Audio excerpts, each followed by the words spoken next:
Back before the dawn of the Xbox age, Bungie actually made games other than Halo and, well, RPG Halo. They made games like Marathon and Myth, which was a neat strategy game that had the habit of deleting hard drives in some versions. Quite a critical bug, wouldn't you say? And it didn't even need the old Sierra utilities to do that. If you ever try to uninstall it, then you know just what I'm talking about. Man, those utilities borked my hard drive so many times. But back to Bungie, they also made something else. They made something about kicking ass that kicked ass. They made Oni, the other best game Bungie ever made. The idea that Bungie had was to make a game, an action game heavily inspired by anime, namely by Ghost in the Shell. It even had its own kick-ass intro made in that awesome style that every cinematic in Myth 2 had. Well, only the intro, though, because, well, there were also 12 seconds of the outro because that's all the game had. What I'm getting at is that Oni didn't have, well, that many resources compared to what their other games had. Not by a long shot. The game was developed during that tumultuous period surrounding the Microsoft merger. As you can imagine, it wasn't the best of times. The studio needed to be bought out to stay in business. The transition meant having to shuffle staff, assets, and headquarters around a lot. Not to mention the legal issues since, well, as you may have noticed, Oni was published when Microsoft owned Bungie. But it wasn't a Microsoft game, it was a Gathering of Developers or Take-Two game. Why? Reasons! I won't go into it, it's business related and not that important. But Microsoft were good sports about it. They even helped the team finish Oni. Not in the sense that they poured money into it so they would have more time to put better levels in, more fantastic animated movies, and multiplayer, but in the getting the game out to market sense of helping. And still, it was kick-ass! Why do I keep saying kick-ass when I'm talking about this game? Oh boy, you must have sure never played it. Not faulting for it, it's one of those games you can't actually buy unless you rummage through Amazon or eBay. I'll never understand why some companies just don't sell their older games. Microsoft doesn't do it and it's got a backlog that'll make your head spin. Oni was kick-ass for several reasons. One of them was the main heroine, Kanoko, or Mai to her friends. Such a shame that when people make a rundown of most iconic female characters, she seems to get shoved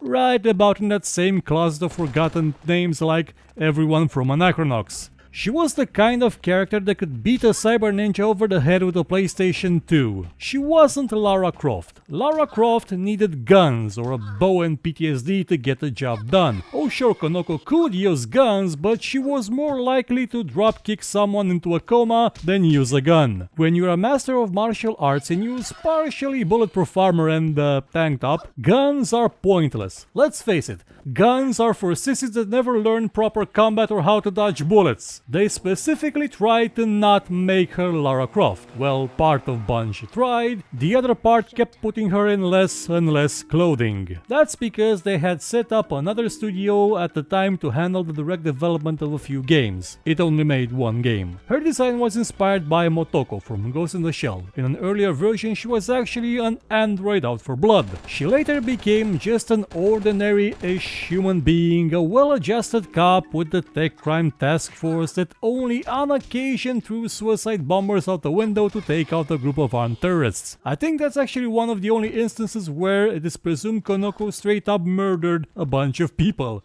Otherwise, she just beats them into a coma. Well, you can shoot them too, but that's another matter. And also apart from the other suicide bombers because they tend to explode afterwards anyway. She spent most of her time hanging out with her robotish friend Shinatama, fighting crime syndicates that terrorize cities and the odd maybe evil corporation in an EO-ish, Tokyo-ish kind of setting. And she fought such threats one at a time, as in one baddie at a time in hand-to-hand combat and kicked their collective asses. Sadly, she did not get to kick the metal ass of a walking cyber tank which was in an E3 demo, but you can mod that in. They cut that out of the game, along with the multiplayer and some other stuff. If the Ghost in the Shell inspiration wasn't obvious, that scene with the tank would have sunk it in. The other kick-ass thing about Oni was, well, not the level design. While it did have a great time to crate with just 1.1 seconds, or awful if you don't like crates, that was the average time between, well, all crates. Most of the levels were rectangular rooms with crates in them. But to be fair, they were large, which didn't really make much sense for a hand-to-hand combat game.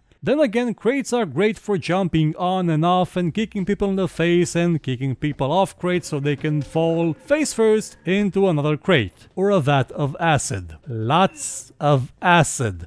There was a level where the floor is mostly acid. Have I mentioned the acid yet? I died a lot to that acid because it required a lot of jumping over acid. Several levels actually of jumping over acid pits. And then fighting next to acid. And enemies knocking me into acid. And then there were those giant Metal Gears in the acid. No card games though. Metal Gear acid reference. It was a functional design and maybe not as crude as I make it out to be. Simplistic, sure, and kinda repetitive like certain levels of Halo, but if you enter the cheat code, anything that wasn't a wall could be shattered to pieces. Not the acid. I'd also mentioned falling off the roof in those two levels that took place on roofs, but I just keep repeating roof over and over again for about 2 more minutes. And it wasn't all just crates and kicking people off them, you had bosses too. Some of them you had to beat through puzzles and not combat. One of them was a Deadly Brain, a stationary AI that was armed to the teeth that wanted to blow up the city if its demands weren't met. It wanted feet. The scientists that made it weren't all that bright. When Kanoko asked them why did they even build something like that with missiles and lasers in the computer room, well, I'll not spoil it for you. The game had humor, and at times was very dark. The final kick-ass part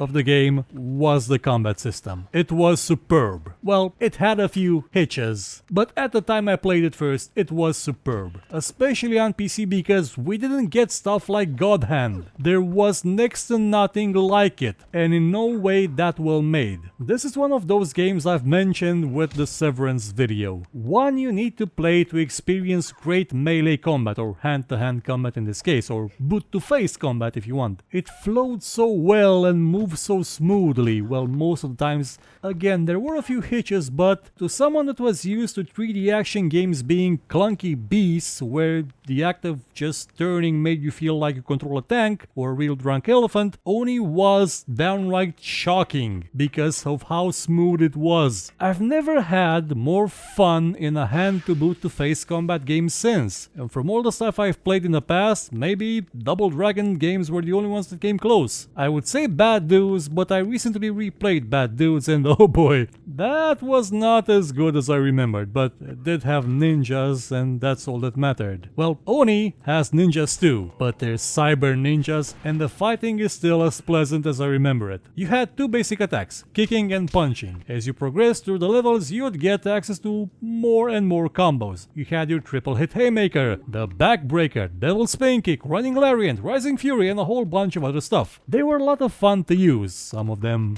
not that easy like the crescent moon kick or something like that. That and the willow kick were for some reason hard to do. Still, they were a lot of fun. Also, I have lied. You don't have just 2 basic attacks. It's just that the others wouldn't normally be considered attacks. Konoko was an agile kind of person, very athletic too, gymnastic even. She could jump and roll in the air, allowing her to both reach higher places and land on someone's head. Jumping could be used as a Mario-esque attack, but with a lot less murder turtles. And then there was the sliding. Oh, elder gods, do I love the sliding. While now it may be commonplace, you've got it in Far Cry, you've got it in Warframe, even Wolfenstein, you've got it in a lot of games now. But then there was only Oni. An enemy coming at you with a flying kick, just slide smoothly right under him and back kick him in the ass over the edge of a roof. Enemy shooting at you, well, just slide into his feet, knock him on his ass, jump on his head, or just sledgehammer his face into the pavement. Blocking was something the game did quite well. There was no dedicated button in Oni.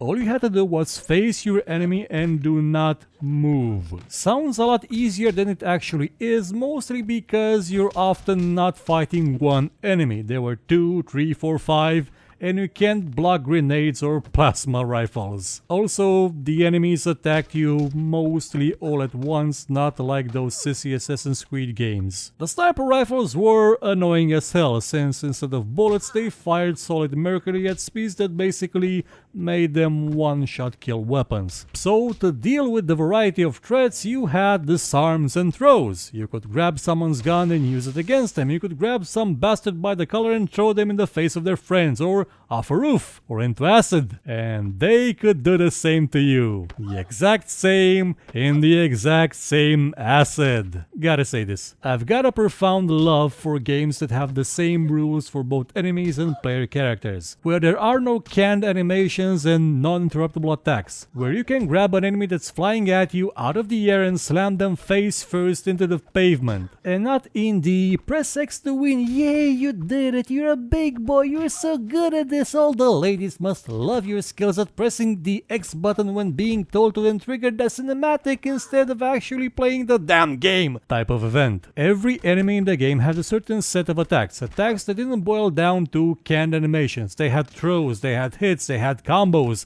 all of them similar in power and execution to the ones Konoko had. And not just the enemies, allies as well. The Master Chief looking cops, the random uniform cops, even the vanilla citizens that were there in the level just to get shot in the face by Muro's gang. They all had attacks. Why, you may ask? Well, the game was meant to have multiplayer, and it would have been really silly to just play as Konoko versus Konoko all the time. So every character in the game was meant to be playable. And I don't mean that at some point they had the idea and then they ditched it. No. I mean, you can play with any one of them. The cheat codes let you replace Konoko on the fly with any other character in the game, each having a different moveset, different attacks, different powers. This gives it a level of replayability that's just staggering. Though they didn't all have the same number of attacks as Konoko, a lot of them had a lot less. And replayability was already a given due to just the amount of fun you could derive from the combat system itself. I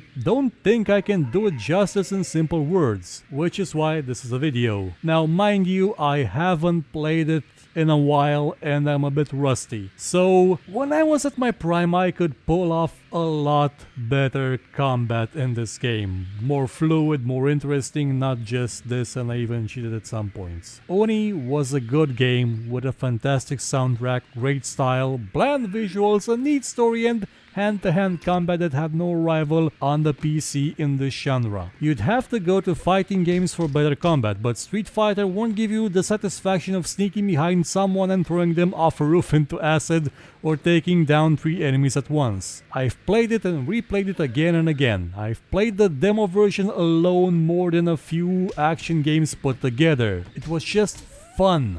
And I'm not the only one that thinks this. Even though the game has been out of print since the dawn of the millennium, there's still an active community that supports an anniversary edition of Oni, one that comes with a launcher which lets you load up all sorts of mods like maps, textures, models, scripts, the works. I'd also like to give a shout out to the Facebook group. From what I know, Take-Two was working on a sequel about a decade ago, but that didn't really get that far. I'm actually quite sad that there wasn't anything like a sequel for it, or a spiritual successor, though I'd kinda be lying, because there was a game that was a lot like Oni in terms of style and story, and it even had the same boss battle puzzles with a deadly brain, but it wasn't a deadly brain. But I won't mention that game because it wasn't very good, and well, you won't actually remember that one. Again, you can't buy Oni from anywhere, but if you want it, you probably know where to get it. It's a fine game, play it, try it, get the demo at least. You can make it work with a DLL that makes it compatible with Windows 7 and upwards. And hey, if we ever get back our live streaming capability, which is probably gonna be in a few months because YouTube really screwed us, I may even try to do a walkthrough of it live. And it's gonna be awful because I haven't played it properly in over a decade. If you enjoyed this show, hit the like button, subscribe, and share it with your friends. Or, if you thought it was horrible, then share it with your enemies and make them suffer. We shall be your weapon of vengeance. But if you liked what you saw, you could, I don't know, maybe donate, because basically YouTube is horrible at revenue, by using the link in the description, or just buy my book. It's a fantasy book about, well, a lot of stuff. I guarantee it won't suck, and if it does suck, you can find me here and complain about it. Unlike some game developers, Ubisoft, I'll actually listen to your feedback.